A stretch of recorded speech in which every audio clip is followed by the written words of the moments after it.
same thing as yesterday. We're just gonna draw, draw, draw, all period. If you need me to slow down, say slow down. Draw everything I draw and just do the best you can. Don't worry about if it's too big or too small or not perfect. So, and then you'll put your name on it, staple them together, and turn them in at the end of class.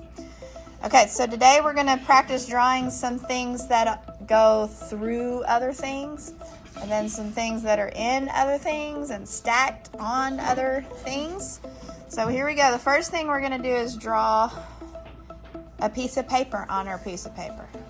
Paper section. Draw a parallelogram. So we're gonna draw two horizontal lines kind of offset and then connect those. So two sets of parallel lines. Don't worry if it's not perfect. We're just getting the general idea today of some things.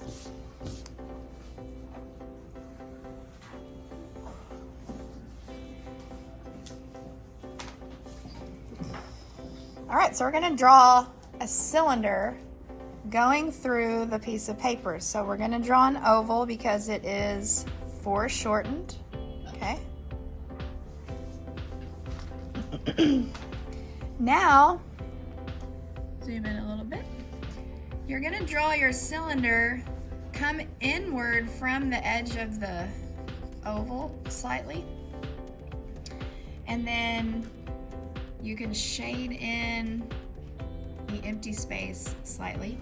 And then this cylinder is going to overlap the edge, so you can erase that.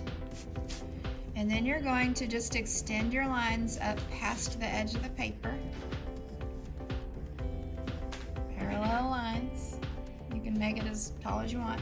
Close it with another oval.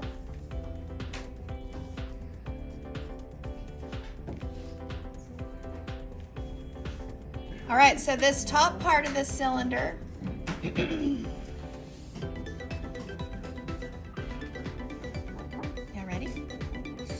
this part overlaps the back of the paper, the back edge, so erase this.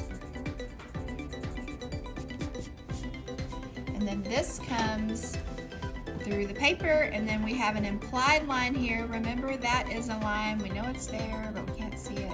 This connects behind there and comes out the bottom. Same thing here. It's got to make sense, so that's the same edge coming through there.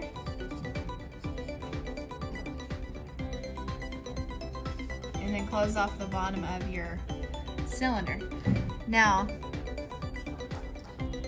remember, I said that we need to try to match the same degree of curve on our oval, and I have this curve a little bit too deep, so that doesn't really match the curve of this one up here. So I'm going to flatten out that curve just slightly. That way it makes a little more sense.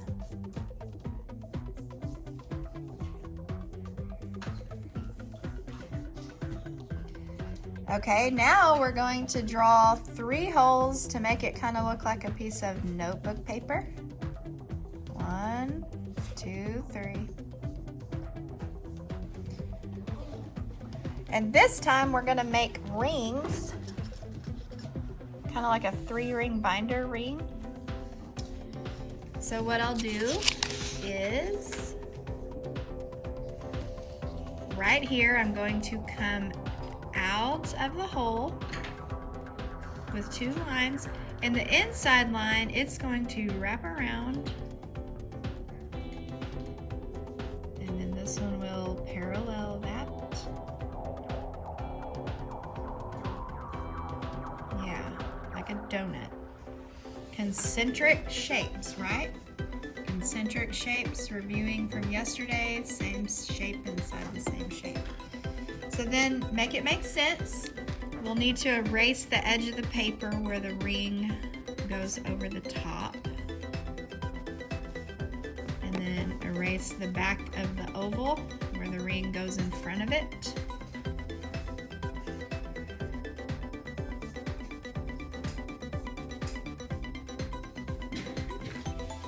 And then try that 3 more times.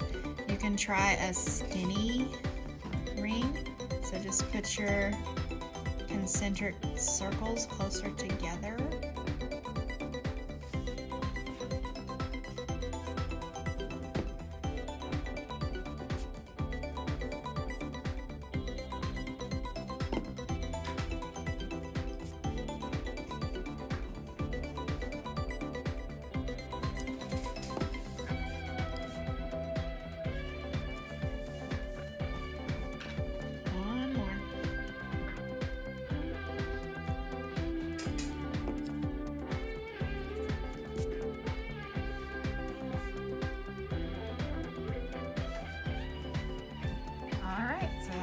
Rings.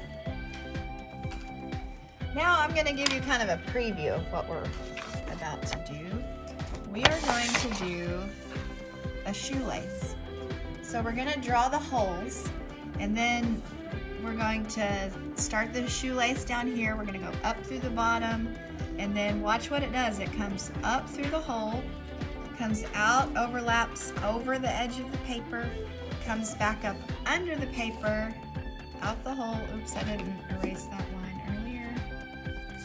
But anywhere it overlaps the outer edge, we'll have to erase it. And then over here it overlaps, it goes under, and then comes back up. So this is kind of fun to do. And how we start it is just draw several ovals. I don't know, 4 or 5, and then do some on, do 2 or 3 on this side. Okay, so your shoelaces kind of have a little cylinder shape on the end. So we can start this one. We'll have this one come from underneath. And then it can, the end of it can come out here somewhere. Just make those lines parallel. And then put a little cylinder on the end. It's going to have a little round cylindrical end to it. Okay, so now we're just going to come up through the hole.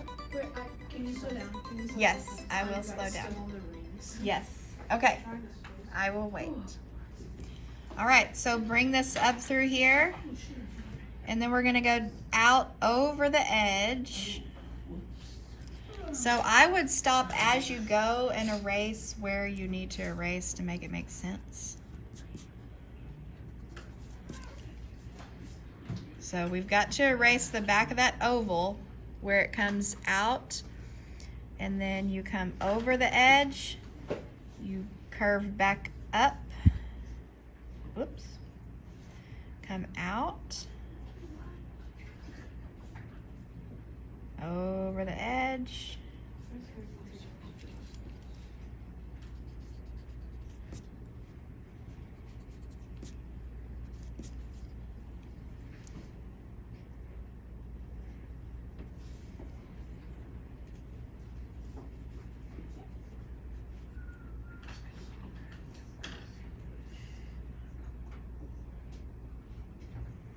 and then you just repeat the pattern.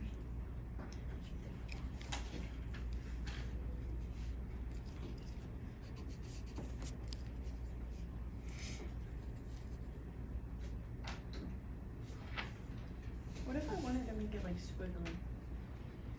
Can I make it like not perfectly? Mm-hmm. Yeah, just make it make sense. Make it look like it's going in and out, over, under.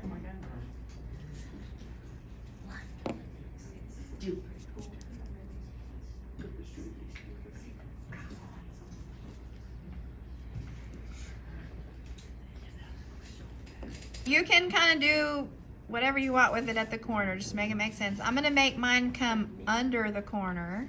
Mine's actually good. And then I'm going to have it come over.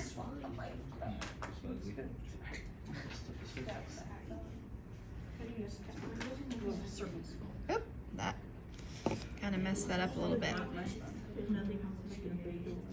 So this, I'm coming over the edge, and then I'm going down through the hole, and then, Oh, that makes a lot more sense. so now I'm going over the edge and down through the hole. That's the opposite of what I did over here.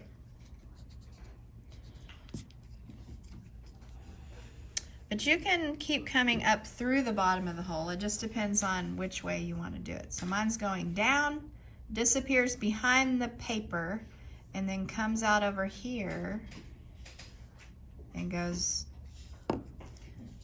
back down. Since it goes down that hole, now it's going to come out from under here, and now I'm just going to end it out of here somewhere with another little shoelacey looking end. Do y'all see that right here? Right here, this point and this point start at the same point because it's squished right there. It's pulled tight and it's all right. So now I'm going to show you how to draw something that is above the surface that it's sitting on. Maybe it's a ball that has bounced or it's floating. So what we'll do now is draw a circle somewhere right in here. Doesn't really matter how big or small it is. And remember yesterday we talked about the airborne circle? Use your whole arm. Helps you draw a better circle. Stay above the paper, and then when you feel like it's a good circular motion, then put your pencil down. And that helps you draw a better circle.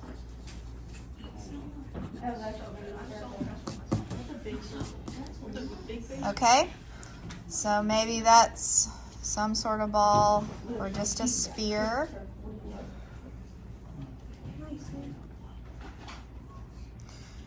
All right, so when we have our geometric forms over here on the wall, geometric forms like a cone, a cube, a cylinder, a sphere, when they are sitting on the surface, they are going to be connected to the shadow. But when they are not sitting on the surface, they're going to be disconnected from the shadow.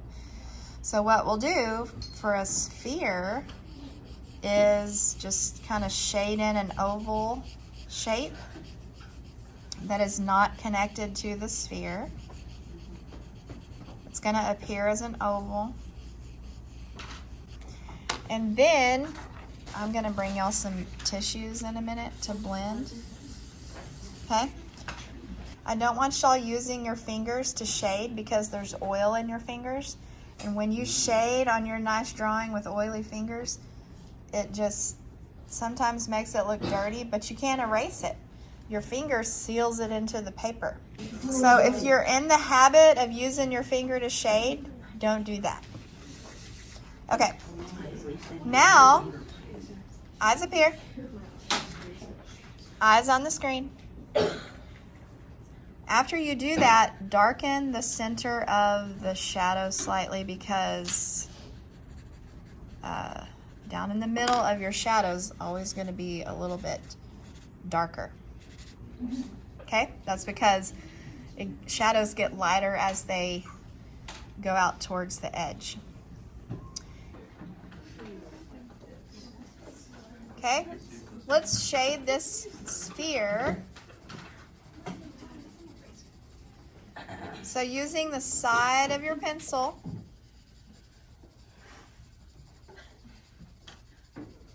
kind of shade in a crescent shape. And if you want to look at this sphere over here on the wall, we have the back side. This edge of the shadowed side is actually going to be a little light because that's called the reflective light. We're just going to go over the basic light pattern.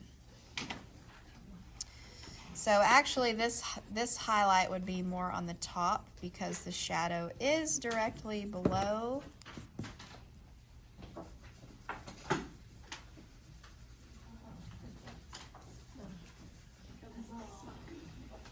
Okay, and then blend it. And then this is the core shadow, that big main shadow that you see. That's the core shadow. We're going to darken it. I missed it. Okay, so just start out with a light shading in of the, it's kind of like a moon shape.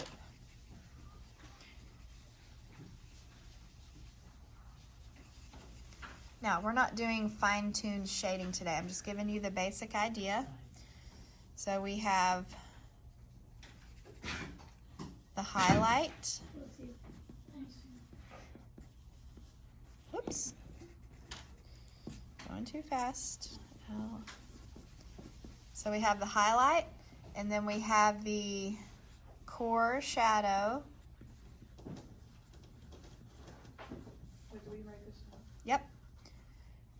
Remember, we're just taking notes with little pictures and words. This is the cast shadow.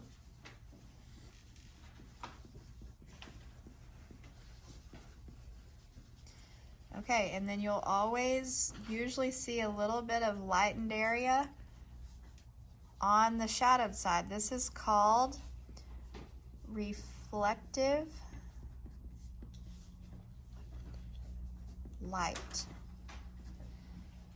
And that happens because the light goes past the object, bounces off of other stuff, and reflects back onto that back side of the object. That's called reflective light. This time, turn your paper portrait orientation. Okay, we're gonna stack some geometric forms. This is what I did with the other Art 2 class. Okay, so we're gonna start down here with a larger oval. And then just make it not super tall. Try to match the same type of curve that you've got on your cylinder.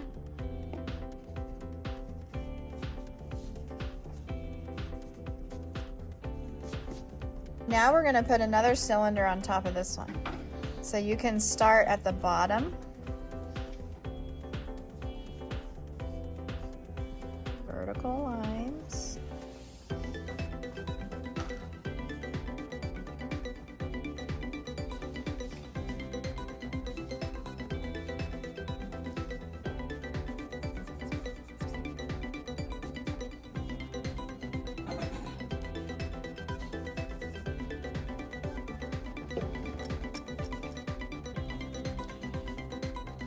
Now we're going to turn a cone upside down and have it come out of the cylinder. So you're just going to angle these lines.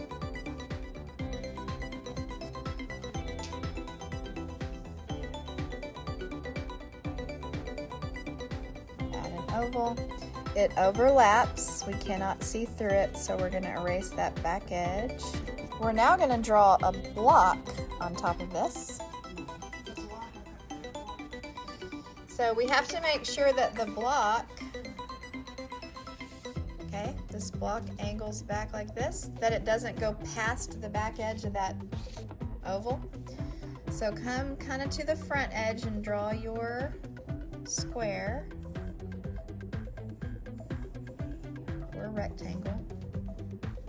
Pick your pencil up each time you draw a straight edge so that you can reposition your hand. Okay, we're going to use the method, I showed you 3 or 4 methods yesterday.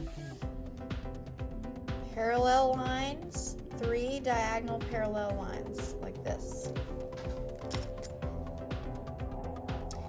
And then you're going to close off the back of the box with a vertical line parallel to that one, and then a horizontal line parallel to this one, and then erase any extra lines that you have.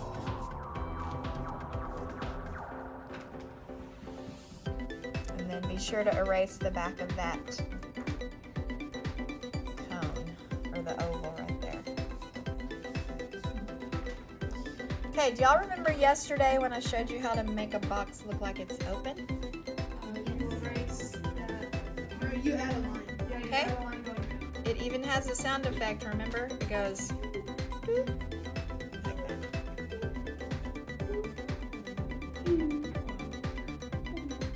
Now we're gonna do a tall, skinny cylinder coming out of that.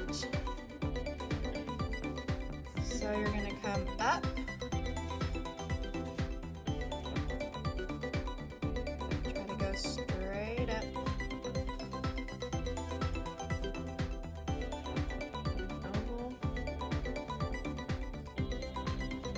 trace this line where it overlaps the back of the box.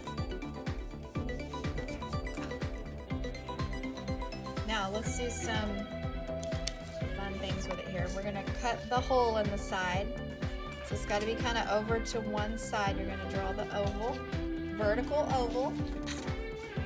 So I'm going to draw a little vertical oval right here. And then, kind of like we did the rings or the shoelace, you can draw a little tube if you want, or you could draw a ring.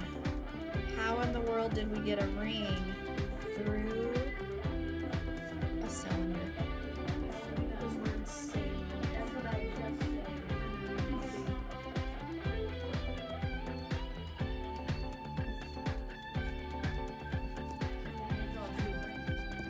Yeah. You could draw a ring.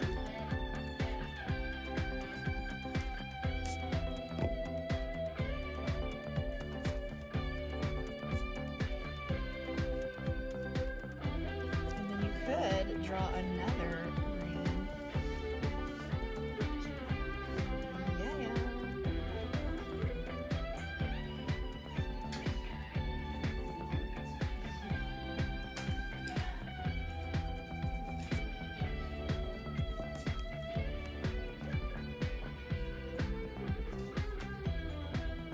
See, you can do all kinds of stuff.